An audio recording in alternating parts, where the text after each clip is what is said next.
Un feliz amanecer para todos en este día domingo, día del Señor. El Evangelio de San Juan del día de hoy inicia diciendo: al anochecer de aquel día, el primero de la semana, estaban los discípulos en una casa con las puertas cerradas por miedo a los judíos. Y en esto entró Jesús, se puso en medio y les dijo: paz a ustedes. Y diciendo esto les enseñó las manos y el costado.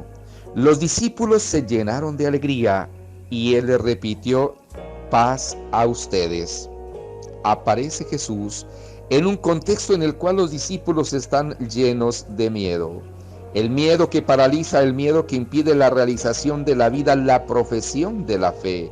Incluso Jesús también en algún momento de su vida pues también sintió miedo. Allí en el Getsemaní, cuando estaba orando, era tan fuerte ese miedo también humano que él sentía, que dicen que sudaba sangre. Pero sin embargo, lo que le liberó de ese miedo fue el abandono en la voluntad, en el amor del Padre. Hágase tu voluntad, y fue liberado del miedo. Sin duda nosotros en la vida hay muchas circunstancias en las cuales si algo nos acompaña es el miedo. Tenemos miedo a todo. Miedo a quedar pobres, miedo a envejecer, miedo a enfermar, miedo a morir. Pero cuando nos abandonamos, cuando confiamos en el Señor, entonces se hace más fuerte la fe, entonces se hace más fuerte el amor que el miedo. Lastimosamente, muchas veces la sociedad está gobernada por el miedo, antes que impulsada por el amor. El miedo frena, el amor, la fe, impulsa, y fue justamente lo que le pasó a estos discípulos que estaban ahí encerrados por miedo a los judíos. Después que el Señor le libera de los miedos, ya no tienen absolutamente nada que temer. Y aunque los peligros continúan, pero esa disposición psicológica que hay en ellos ya no les asusta. Y es en esa condición, cuando le libera del miedo, que reciben el Espíritu Santo, dándoles todo el poder.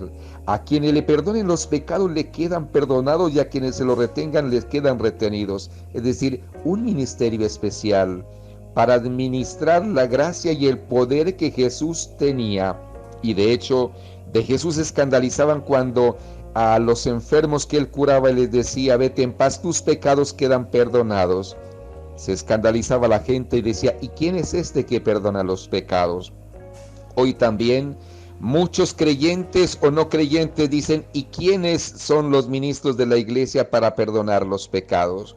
Evidente que no somos los ministros de la iglesia los que perdonamos los pecados. Solo Dios perdona los pecados, pero el Señor nos usa como sus instrumentos y dio ese poder, esa gracia, para en su nombre, porque es el que sigue perdonando, el que sigue liberando, el que sigue sanando, en su nombre podamos seguir ejerciendo el ministerio que Él vino a traer en la tierra de salvación, de sanación, de perdón.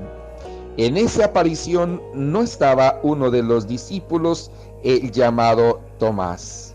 Y aunque le dicen: hemos visto al Señor, y él dice: si no veo en sus manos la señal de los clavos, si no meto el dedo en el agujero de los clavos y no meto la mano en su costado, yo no lo creo.